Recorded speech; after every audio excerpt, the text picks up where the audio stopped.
Welcome Good. to Friday's Idea Cafe.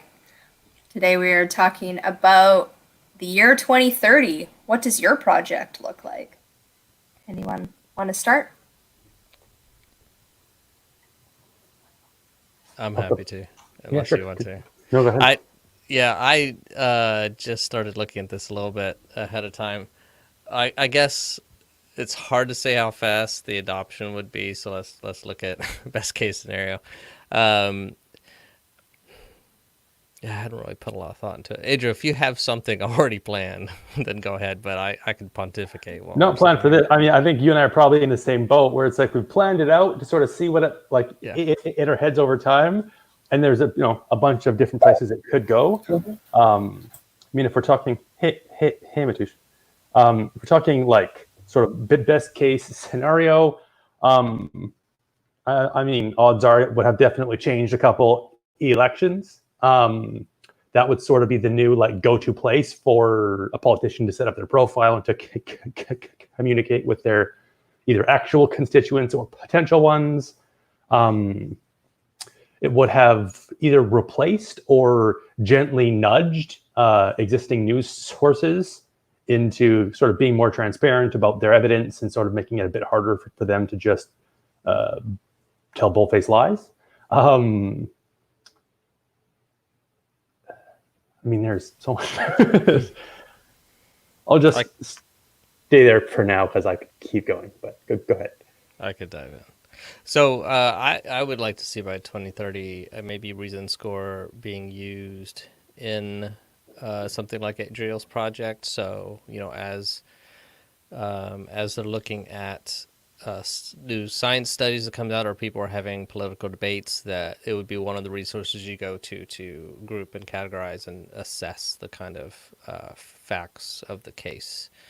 And it'd be nice if GoalieBot, which is kind of a personification of the system, would be a place that people would link to kind of like Snopes and PolitiFact, and I wish I could think of the conservative version of that, but I don't think they have a really good fact-checking site that leans that way. Although all the other fact-check sites are not supposed to be leaning, but there's a perception of leaning. So yeah, kind of have a community of people who are starting to categorize facts and information in a holistic way, and sharing that content. No, in 100 years, I have a different thing. So we can talk about that. Awesome. That'll be next week. Next week. Yeah. The year is, I was to say 3020. That's 1,000 years. 2120. What does your project look like? I'm not here. What would it look like? We've reached, for me in 10 years, stick with solution raising and process raising. I would love if we had a site that anyone could come onto and either start with an idea or start with a problem and a process to work through with 10,000 or more people, so that solutions are from the ground up, just like we want to be part of this solution, rather than trying to figure out what the masses want and trying to market it to them, actually just recreating solutions. And so I imagine that is hopefully what I have going in a couple of years. And therefore we have done solution raisings and done this process on dozens and dozens of areas of life. So we have an app that works for food, and maybe local community projects that work for hubs, and anything that anyone can spark. There's a way to go through the process, and we don't need to rely on outside third parties solving things. We can actually work through the process in a way that we want to be part of. So that is what I would love to see, and I'd love to see it a lot sooner than 2030. Mateus, what does your project look like in 2030?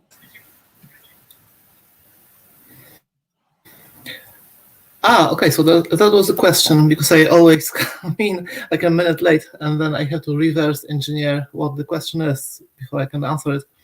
So yeah, what you said actually, and the best scenario for my project would be to be the application to do exactly this. Because starting from now, on yesterday, I finally managed to get my VPS up and running. So the first time I can actually show it almost, because I still work on some configuration. But in 10 years, if it was like the most popular mapping tool for solutions and blueprints and documentation about all things related to the things we talk about, that would be the ideal outcome of what I'm doing right now. Right. Awesome. So you know about the conversation. You can stay in 2030 or time travel back and forth between 2020 and 2030. Maybe go back a few years. It's kind of a weird space to live in. So maybe we can go back to 2018. Who would have thought that was simpler times in the moment? Jubilee, I was wondering on your picture, do you see it as like being a 10,000 people, or is it like some 50,000 people that may choose to join a project? Or have you thought, and I know, you're not determined to follow a specific path, but I'm just wondering if you've had that part of the vision yet. Yeah, I would definitely hope there's millions of people on the site, but the idea is to create it so that it works if there's only 10,000 people. So I'm just gonna, can I add Shiloh in? This will need to connect their mic. Okay. I'll wait for that to happen and then I will add her. So there might be a million people on there, and someone says, "Hey, this is what I'd like to do," and the hope is that at least like for each of those projects, some 10,000 would choose to participate in that solution. Yeah, that there are 10,000 or more. I mean, we're hopefully coming up with a process that works for 10,000 people, so it'll hopefully work for more. It's just the bar. But yeah, if I could go on any problem in the world, right? Instead of like someone ought to, literally, I could be the ought to. Like, let's start a conversation, see what comes out of it. So there's something going on instead of like leaving it up to the big other or taking it all on like, okay, I have a solution and then rolling it out, because it's not going to be like, how do 10,000 people work through it? And then, yes, I imagine there's multiple projects that I can add. Shiloh now. Welcome, And I guess Shiloh. we could let Shiloh do her intro, but I got a question for Martys when we get back to the discussion. Right. Shiloh, do you want to share your answer? What your project looks like in 2030? I would love to hear the answer. Assuming it like started I'm gonna now. let you guys What does it look go. like I in 10 can't. years? I'm having some technical difficulties, so I'll check back. Okay. All right, perfect. Thanks, Shiloh. All right, what's your question for Mateus? So, Martys, I was just, so you mentioned your mapping software, and we've talked a little bit about it, but is this a general mapping software like the brains and all those other things, or is it a specific kind of vertical? That's not an easy question to answer, because I started it as something totally different, and only after seeing all the mind mapping tools recently, I realized that what I am doing is in fact some sort of generalized mapping tool for not specifically Game B, but my personal use for it is something like I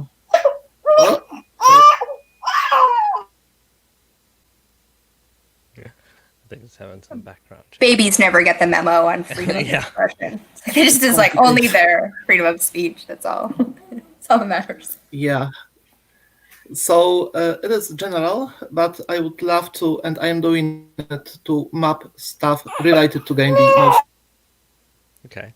I just wanted to mention also that in the Canonical Debate group, it's a mapping software specifically for debating, but there's several people joining from other debate groups. Like there's Jerry's from Jerry's Brain in that group now. So you might find that community an interesting one to hang out with, just to see how the debate tools are using mapping software. So, which group is it? Sorry. so it's the Canonical Debate Lab.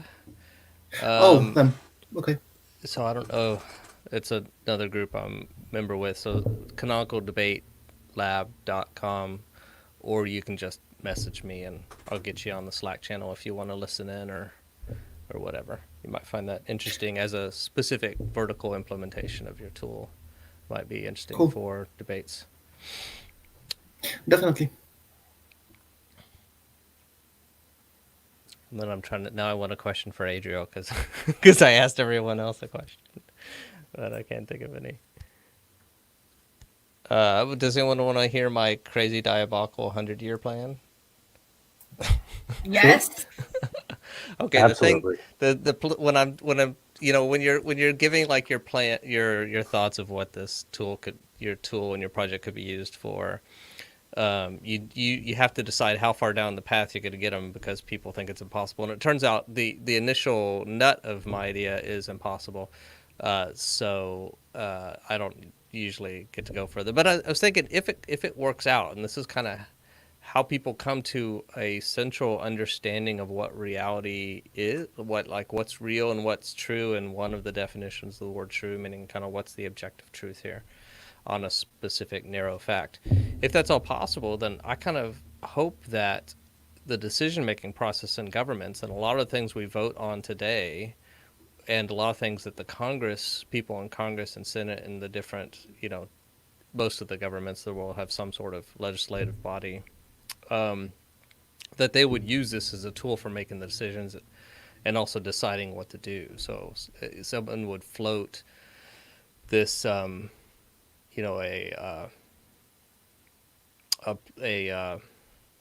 can't remember, a bill. I have to think back to my classes on how government works, but they'd float a bill, but the whole United States, and actually for the U.S. or actually anyone from around the world, if they have a good idea to contribute to this, since it's kind of fact-based as opposed to just opinion and stuff, that you'd be able to create legislation out in the wild, and by the time it comes around, you wouldn't even really have to have a vote because it'd be obvious that this would be the right thing to do. So you might still have the voting at that point, but maybe in 100 years, it'd be like, well, this is the tool on how we make decisions. And you still have elected officials to an extent that you need someone to make decisions in short term, but for long-term legislation change, it's really it's society using this tool or something similar that has this mathematical model in it, using to decide how we want to be governed. And that's just one of the things, yeah. Anyways, but that's the crazy thing I don't normally talk about because they flip flipping the bozo bit. They're like, he's a little crazy. I don't have to listen to him anymore. Wait, we're not supposed to share that? We're supposed to not share that? That's all I shared. I'm like, and if you're still here, let's do this piece. It's also possible. Yeah. That's the weird thing about transformative technologies, though, right? If you're explaining them before they happen, they always sound stupid. Like if you went back in time and tried to explain Facebook or Amazon to someone, be like, there's no way you're going to get 1 billion people using the same site. Like, that's stupid. Yeah, it turns out. Yeah. And if Elon Musk's first project was, we're going to put people on Mars, people would have been like, I don't think so, buddy. Right, exactly. But then but now it's like, well, things down the way there, you're like, oh, he might do that.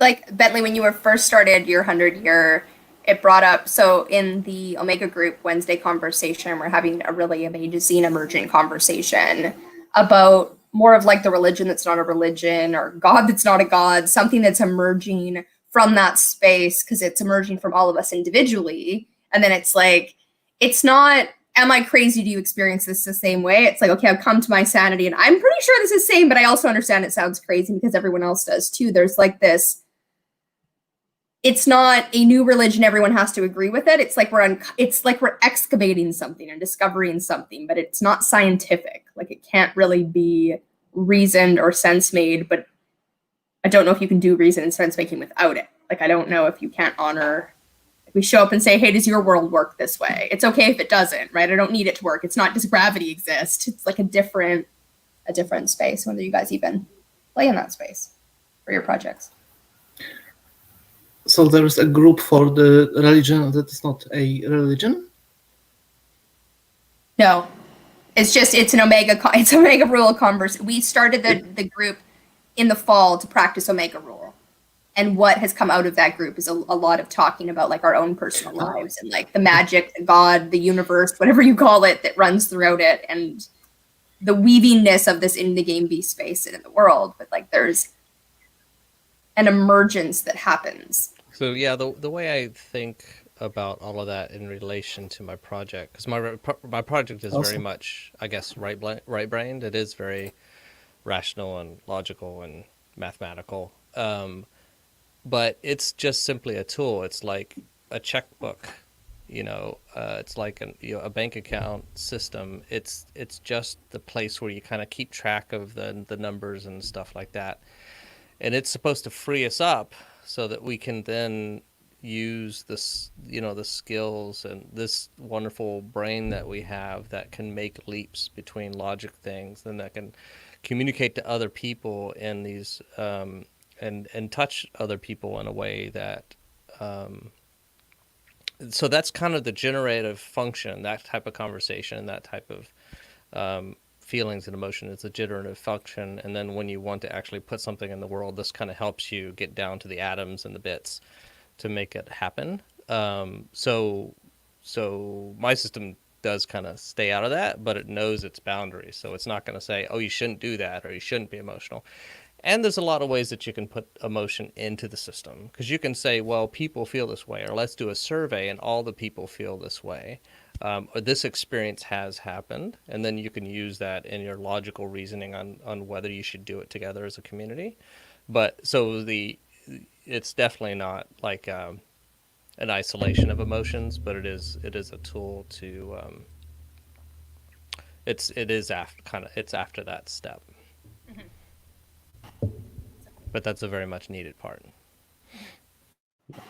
I'll say that WikiElection does sort of have some plans to handle something like that, where it's not meant to be sort of cut and dry and this is true and false and that person is good and bad. I mean, the true and false, hopefully we can get there, but the good and bad, a big part of it is what the person values. And one of the main things is that it's not trying to tell you what to value. It's just trying to categorize things. You tell it what you value, and then it can say, based on what you said, here's what you should know about that person, that organization, this election, whatever it is. It sort of shows you those things. So if Bentley and I are both members, but we have very different values, we're going to see different information. Even if we're looking at the same person, we're going to see different scores for different categories. If we were both interested in the same category, it should be the same score. Yeah, so that's sort of an attempt at it, partially because a lot of people vote based on religion and emotion and stuff like that. And so if you're trying to come up with a system to help people vote, you can't be purely scientific, in my mind, because then that leaves a whole swath of people out. So there is some element there. There's something, I don't know if anyone saw the thing I posted in Game B this week that wasn't very Game B, but there was some reason I posted it there, of like the influencers, the person trying to influence the influencers. No, you guys are not the people that click on it. Okay, so the person had a fake or a picture they had taken of them trying to be an influencer, and they had it behind a screen, and they had three pretty well-known influencers on Instagram. I don't know them, but and had them in this cafe taking with props a picture, right? They could go around and take any picture. And because of the subconscious thing he did in the beginning, he got them all. They had hundreds of rolls on their film. They all picked one, all posted at the same time. And then he basically said, hey, did you pick this prop? Did you pick this location? Me too. And so he was showing, so all three of them had the exact same prop. They held it in front of their face. They were on the same thing in the restaurant. And they, of course, were like, oh, wait, this was an original thought. It clearly wasn't, right? And to me, it made it more, it like was a bigger than if they had the thought themselves. That wasn't their thing because they thought they couldn't be influenced. And like the fact that you're an influencer on social media says, of course you can be influenced. But like there was something about, like if you're not dealing with the magic behind the scenes, or like that subconscious bias of like that this just emerged, right? If he hadn't had that picture there and hadn't had that happen, it still could have happened and they all would have posted it and been like, you copied me. No, we all posted at the exact same time. Like there's something about that if we're not dealing with the emergent, like what can emerge in that space. Otherwise we can have a debate and we could maybe say who won and who didn't. But if we're not owning what our emotions is behind it and what that is, that's like, anyway, just like owning that it's there so that it can somewhat be discounted. Yeah. And I just thought of something else on how my system kind of tangentially hits that, is that a lot of times people are voting and making decisions, and we feel like we know the reasons why, and there's been a lot of studies saying that you tend to generate a story on why you came to that conclusion, and it doesn't match usually really what the influence was. And that seems crazy, but they've done some really crazy studies showing that's kind of true. That the reason, the logic, the reason why someone said why they made a decision couldn't have happened because they set up the experiment in such a way. It was really fascinating to see. But what Reason Score kind of does is it does help you kind of dig down into your reasons why. No further than if someone challenges, but if two people are different, that it does make you kind of think through, why do I believe this is true, or why do I want this to happen? So I think it helps you explore those emotions, because sometimes you just feel an affinity for this person and you want them to win the election. But what are the real reasons why? Not saying that those reasons are right or wrong, although when you actually write them out and see them, maybe you'll realize some of them are wrong. But yeah, that's another way that I think it helps people explore that space a little bit. Yeah, no, I think that's good. Yeah, but it's like people have an intellectual stance, but nobody has an intellectual stance, right? Like, you're gonna bring all of your emotion and bias into it, but like, you're constantly like, this is the only conclusion you could come to, and you came to the wrong one. And you're not actually dealing with the debate because you're not owning that there's any of that piece there. And I've had a few of those conversations this week. That's why I was like, yeah. And what's great about the way Reason Score helps, and I won't stay on my project too long, but is that when the way that you end up kind of coming to a different stance than the other person is that someone will say something and they'll do what you just kind of, it'll be dismissed by the other side, because they'll say this, and so no, I have like 50 facts so I'm going to just throw that away. But in Reason Score, when you put it in there, it affects the score. So they have to address that point directly, as opposed to this kind of, even not intentional dismissing, but like you said, a lot of times someone will throw 5 points at you and you only have time to address 1 or 2. So yeah, having a system that kind of keeps track of where your discussion has been and the gaps that you haven't finished talking about, I think also helps in situations like yours. awesome. Michelle, I don't know what your tech is at the moment. Do you want to share what the vision is, or just want to chime in, like have an open conversation? And As long as this works, I'll try to give is it 10 years in the future? Yeah. Okay. 2030.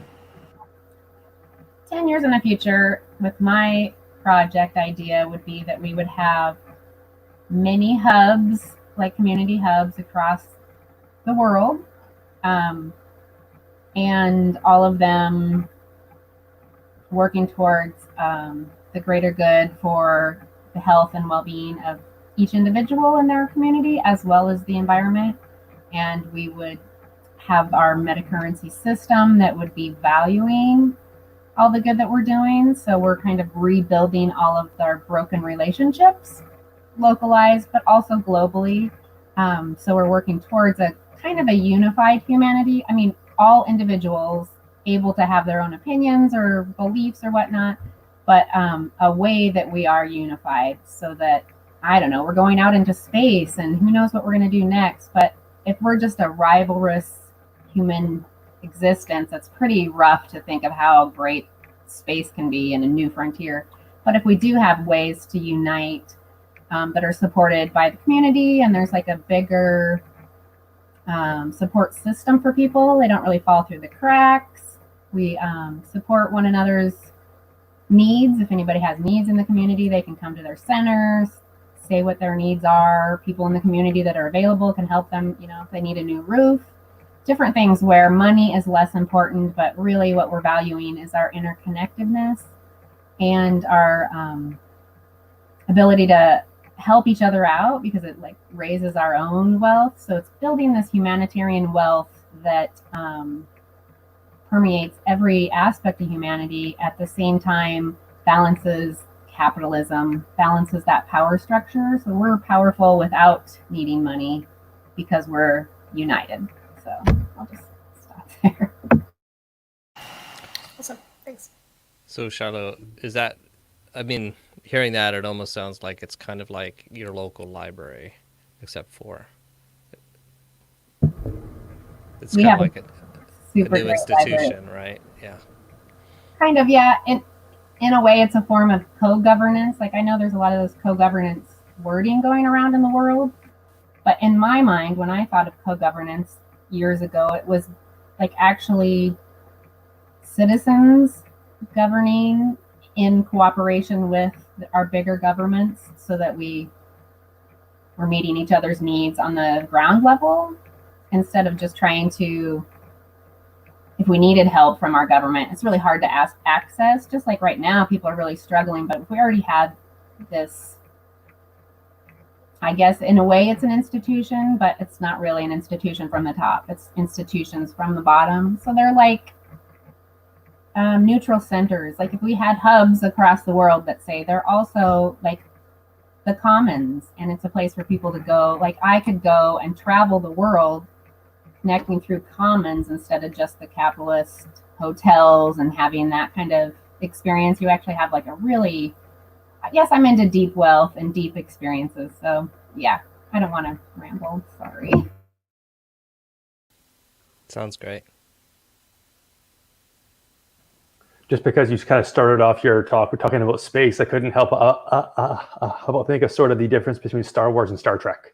Like, you know, Star Wars tends to be sort of very combative, and there's the one group in charge, and then Star Trek is very much sort of all going in the same direction. Like I forget the names of everything, but that's just what came to mind when you were talking.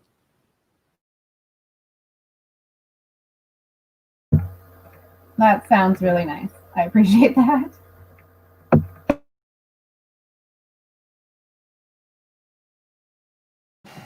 One of the things that was this, because it happens in the political right versus left. The right ends up being, sorry, the right is kind of more united and the left is very fractured. That because like the left's values are to change, but to hold values that we hold, right? Not just to change for change's sake, but like we want progression, we want less racism, we want less, but it's a lot easier to be traditional, right? It's a lot easier to be like, no, we're staying here and we can agree on this. It's hard to agree when you're dispersing, right? Like you're changing, so there can change in any direction.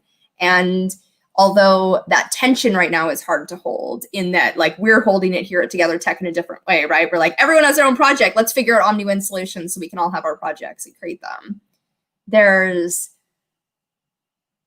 something happening, like, because I'm talking about the political left, but also like the game B space, the like world changing space of like, again, what I was encountering this week of like the frustration myself, the frustration with this person of like, everyone has their own idea and they don't want to come on board with everyone else's. I'm like, yeah, what's your solution? Well, they come on board with my idea. It's like, yeah, exactly. That's my solution too. I like that one, except with my idea instead of that person's idea. Yeah, exactly. And it's like, they don't even common except mine. Yeah, right. And it's like, but to own that, right? Because it happens in the political left of like, oh, no, but racism, we just have to solve racism. No, like currency. And it's like, what about all of it, right? Like, can we hold our sovereignty? Can we hold that they can be different and they're still an ally? Like, there's still that, and there's something there of like. I think that is the main thing, where the left will, like, J.K. Rowling is a great example, right? He gave a ton of money, like super philanthropic, all this stuff, said one bad thing about a trans person, and it's like, you're canceled forever. And it's like, well, and even then she's come out and done stuff that people have been happy about, but like, at what point are you willing to do that? And it seems like the right is way more willing to forgive and like, yeah, that's fine, we still have enough in common, come on over. And the left, as you said, kind of tends to fracture and tends to be like, well, on the list of 100 things, you're 99, but that one, sorry, get out. And so you're constantly getting a smaller and smaller group. I just watched the documentary No Safe Spaces, and that's basically a lot of what they're talking about is like that the left cannibalizes itself, that it's like, you know, right. All these people that they're protesting, like Ben Shapiro and Jordan Peterson, are actually leftist, right? They're just not as leftist as you. And so it's like, and then they protest and actually bring them more of the publicity, but then there's like more security on campus. It's just like, we're hurting ourselves, but it's really hard to zoom out and be like, am I also causing the problem? Right? Because it's like, I know I fit in that energy. It's like, yeah, so come on my project, right? Like, just come, like, I've got the solution. And it's like, I don't even think you can possibly own that unless you can at least own that, right? Like that exists, and like that space of like wanting to control other people. And am I trying to control other people, or am I trying to offer them something? Am I trying to create a better world for me, or am I trying to control the world, and constantly being in that dance of like, how can I invite people to this? How can, without a force and without thinking I have the solutions? Because I think I have the solutions. And I think, one of the main kind of solutions, partial solutions to that is this kind of TogetherTec thing, where we volunteer to help on each other's projects and to get feedback and stuff. And then it hopes at some point, if we lose passion in one of our projects or find out it's not going to work, then we can jump on another and start building up, or just someone gets the ball rolling and stuff like that. So. Yeah, I am. Anyone who ends up watching this, I think there is a point you get far enough along in this space that although that tension is still there, you can see it, and therefore you can start to see the emergence of, okay, maybe my solution, as much as this is mine, right, and I'm focused on it because I can't focus on the other ones, it's not the solution, and someone has it, right? Like that us all winning is us winning. Like it's like, it doesn't matter if it comes through me, it doesn't matter that like, and I'm still annoyed by other people saying what I just said, right? That like, wait, no, mine's the umbrella one. I'm like, you can't even see how ironic that is. You can't, and because they're not there yet, and that's fine. But that there's a progression that you get there, and then it breaks open in the most beautiful way. It's still frustrating, but I think I'm like over that hill, and it starts to come together, or not. Yeah. It's a roller coaster. That way I find kind of weird, because that's kind of a hybrid of the like two sides with the left and right, where it's like, here's my idea, and there's sort of almost a purity involved with like trying to keep it close to its thing. But then it's fine if you don't agree, still come over here and help, and we'll all work on agreeing with me together. Yes. Yes. I love it. Yeah.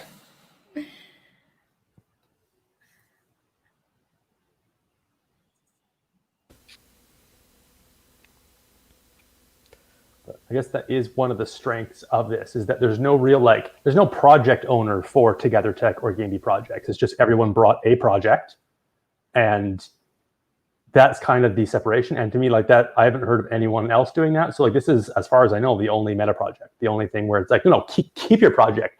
Bentley, you keep Reason Score. Julie, you keep the tuition raising, whatever you're doing this week.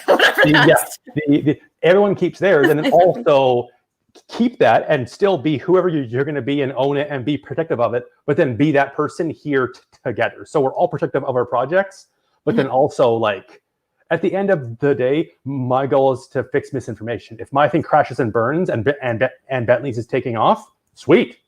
As long as something is working, I don't care. Mm-hmm. Yeah, and I think this is how, like, it's tackling it from many angles. This is one way to tackle it, and I love it. Yeah, and I think the fact that there is no owner is one of the reasons why it works. It's because it's not join me, it's join us. Mm-hmm. It's become, the 6th box. It's become, a 10 every other week. It's doing whatever so that you still own your project. No one's taking it away from you. The structure of this is built so that you can keep it, but then come here and sort of add to this together conversation on how do we move forward together, and actually try to, walk the walk with Game B and actually cooperate. Yeah. And if we are not doing it right, then come help us do it right without controlling what we're doing, right? Like, right. You can bring your ideas to the table, but you don't get to co-opt it. And that is what I know. I do this too. It's like, but I don't like it, so let's start from the ground up. And you didn't do it the way I wanted, so let's like redo it from the ground up. Let's redo. Yeah, it's funny. In software, we also have a similar problem. You'll come and you'll hire a new developer, and you'll have some code. And Adriel probably hasn't hit this yet, but I'm sure he will. And the new developer comes in, whatever you got, that's, he just looks at it, that's just crap. And it's like, well, no, it works, and you don't know what stresses what's the play between the amount of time spent making it perfect and the amount of time getting it out the door and stuff like that. And I felt really bad because I'd been working on a project for 5 years, and then now I'm handing it over. You know there's skeletons in there. You know where some of them are. But you can't build it perfect. But people are going to come. A new person's going to come in with their ideas of the right way to handle this project. And I even had a project that I worked on for like 15 years for a company, and they came and said, "Oh, well, we replaced it in in a weekend." And I'm like, well, the business requirements had changed in that time. So the original design requirements were completely different. But anyways, the main thing is that, yeah, anytime anyone comes in, it's going to be like, well, I want to start over from scratch. Everyone prefers what we call greenfield development. So interestingly, I haven't experienced that as a developer, but I have experienced that being a part of a development team, and I've experienced it a number of times. Right. And the interesting thing is that when the new person comes in, you don't know if they're good or not yet. So they're asking to refactor it. You're like, I've worked with developers who were rock stars, and then they left. Somebody came in like, we have to redo it. We're like, but are you better than the last person? Because if you're not, then no. And unless you're like light years better, then still no, because we aren't really going to get anything out of it except that you'll be more comfortable working. But what about the next person? They're going to say that about your work. So yeah, there's always quite a bit of personality in what we do, because even software development is part art and database and project management. Realizing this same thing comes into factor when I get a new doctor or specialist, when they're like, all right, bring it down. And I'm like, you can't bring me down to scratch. It's like, that doesn't work. Restart, do all the tests. I'm like, I've done the tests. I can tell you what they are off by heart. And it's like, no, we have to redo it. It's like, no, we don't. My code's already in place. We're good. Yes, that's true. That Work happens from with here. doctors too. I guess it's in almost every avenue. which I think I might have a worse version of that than normal, because I have that for myself if I did it like over a week ago. I was like, what did that idiot do? I got to start over again. Yes. No, I do that all the time. I do that, and I have enough of a memory problem that it is truly fresh every time. Like, I'll have the same idea with Together and be like, oh yeah, the food app. And it will be like it's brand new, but like with a different layer to it. And I'm like, the memory problem is actually helping. Like, came at it from a different angle and got to the same place. You're like, this is brilliant. Oh wait, this sounds familiar. Okay, Although, Pat really gets it right sometimes. I think I did that in Reason Score recently. Like, now I came up the other day. Oh, now I'm having too much trouble picking like debates or decisions to do. So now I'm just going to pick something I'm passionate about, but they're too big. And I thought, oh, well, I'll just break it down to smaller pieces. And I thought, I think I had that idea a year ago. I think I had that exact same idea. So even our temporal selves are different and think we're wrong. It's like we always trust our current mindset that we're in, even if the one that we're comparing it to is us yesterday. We're still like, I'm not sure where that guy's head was at and what his problem was, but I'm thinking right now, and I'm sure that me a week from now is going to agree with this, right? No. Yeah, that is partly what process raising, I'm hoping, can hopefully like own that, because it is. It's like we're going to have, every time someone comes in, there's going to have been work done, and then it's somewhat right. You're going to want to bring it down to scratch. Does that make sense?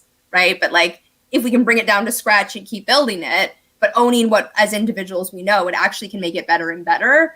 But there is, because it happens, I was like that when I came into the game B space. Like, I have solutions here. Who do I talk to? And now that other people are doing that, I'm like, dude, hold back. Like, you don't even understand. You don't. No, I know what game B is. I'm like, you don't. Because if you think you do, you don't. I'm like, I know. And I'm still going to say I know 6 months out. But I also, it's been broken so many times and re-repaired that now I'm more confident in my confidence of not being confident, of being confident. Like, there's some layers here. The person who posted the infographic of like A or game B, game AB minus positive. And I was like, I wanted to post it again with a zoom out and like game B. Like, that is game B. Like, you're not even like that is. And it's like, no, it's AB and this and that. I'm like, okay, argue your own thing. Cool. Yeah, and Jubilee, I was thinking solution raising might really kind of help with that, because one of the reasons why I think that it's so difficult to jump on projects is that a lot of us started on our own, and thus we have a lot of ownership around those initial decisions and stuff. So if it started in a group, I think you hold it less tightly. So I think it'll be easier if you start with a group of 3 or 5 or 10 or 10,000 working on this project. I think the natural tendency would be to be less dogmatic about the solution and to know that it's a compromise. I think there's also an element of that if you were just part of the group. Like there's things that I've built where like I was actually the one in there building it, but then I talked to somebody about it later and they think that they like were the main person that was responsible for that thing. And then like there's 3 or 4 people who all think they're responsible. It's because we sort of designed it as a group and then I just went and built it.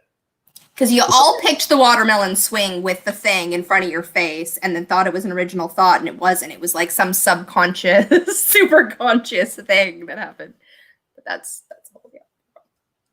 Took me a while to figure out what the hell you were talking about. And I'm like, oh, the Instagram thing. Okay. Yeah, the watermelon swing. What? I didn't bring that into it. But yeah, they all picked the watermelon swing with an ice cube tray over their mouths. Is like almost like a smile. Interesting. They had really weird props. Like right. Things that weren't glamorous was the whole point.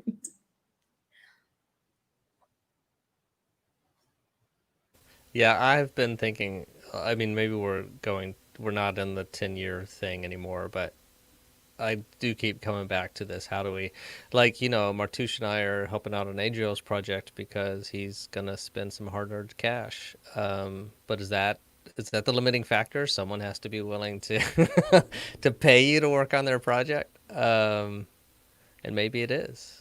Which is also with, not to bring it into process, but like when you have a pool of money and then you're deciding on it, then that's a new group decision, right? That you can then kind of get behind and be like, I either agree with it or I don't, but the group decided in a different way than like, this is what it is. And then decide differently. Like and I think it is about, we have to keep owning our emotions. Like what works and doesn't work in this process, what works and doesn't work in this conversation. And like, how can we keep inviting, because we do have that meta conversation, right? How do we invite more people here?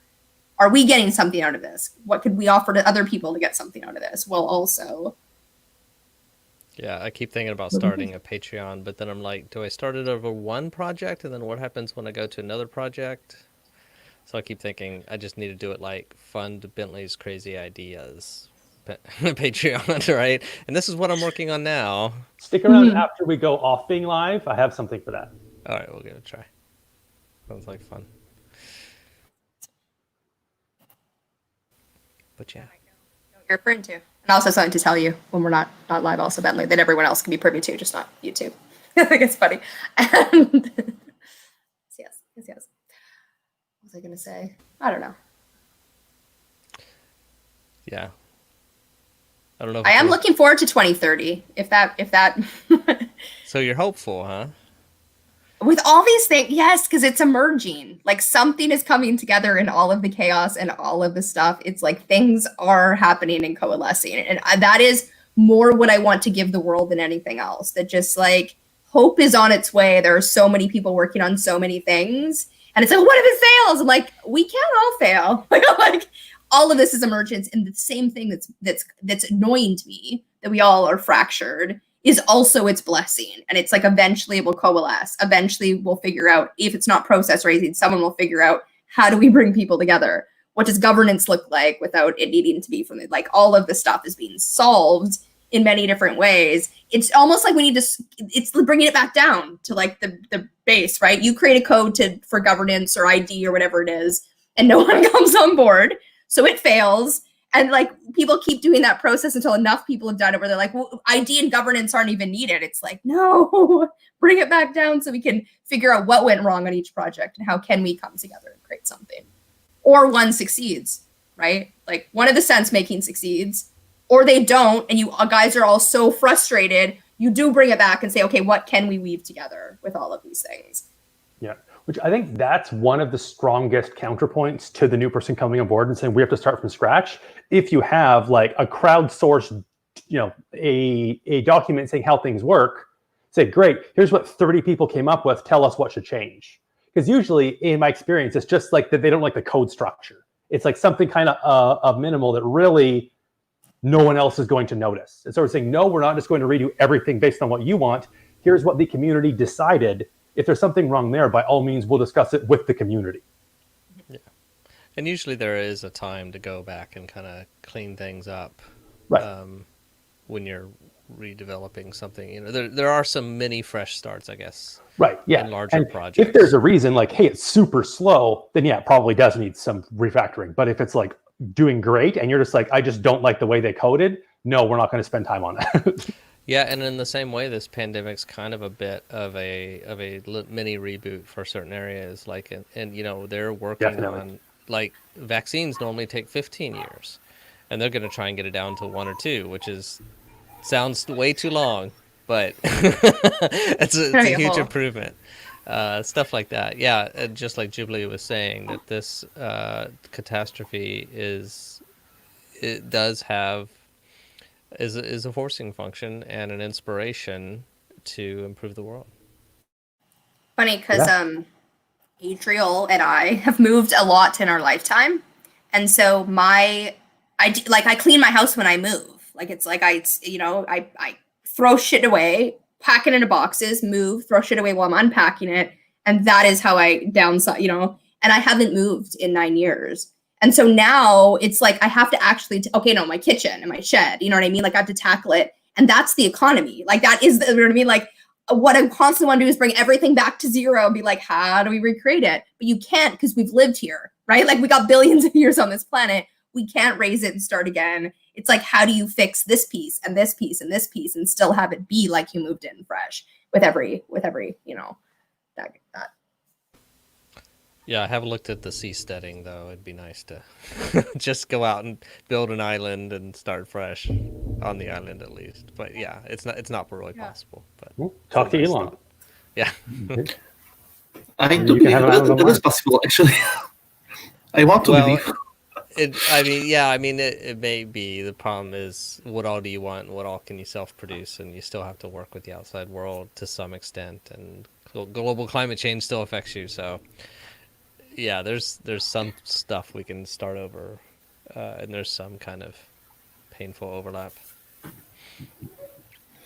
Yeah, and I thinking about this, I have this picture in mind of Buckminster Fuller's domes and how they would be very appropriate to exist in the seasteading environment, as well as in severely climate changed environments like, not even climate changed, but Sahara and the extremes. And then the same thing in space. Once you have a dome that's sealed and resistant to the conditions outside, then it can be used even on Mars or some funny places. Yeah, it's an interesting experiment. I was remembering the Biosphere 1 or something, that experiment a while back, and they found out some of the problems with oxygen and stuff was just because cement did stuff we didn't know. Like, cement does that? It interacts with the water and it creates this type of acid, and it's like no one knew that chemistry was going on. So yeah, it'd be great to experiment with it here when you have a escape hatch rather than on Mars, where it's a lot harder to start over. Yeah, I don't think spacefaring is like, if people are like that's the solution. Like, we get off of the planet. I'm like, I really don't think we get to that level of spacefaring. Like, yes, we can get off our planet, but like, we're not getting to like actually get further places unless we can actually live in equilibrium with the world that's designed to live in equilibrium.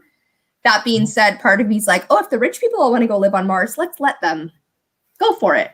Can automate your world and we'll have this one and we'll figure this one out. Just don't break it first. Don't take everything and go. We'll have this one instead of guillotining you. Sure, go live on Mars.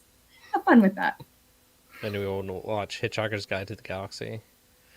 In the story, there was an ark that they sent off, and they didn't take all the standard workers, like the telephone cleaners, and then they all died of a disease. They got off their telephones, and then so the rest of the human race was everyone that was left behind.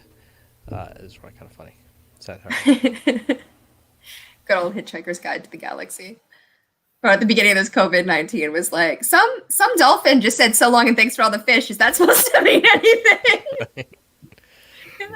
Some happens often. Yes. It's kind of fun.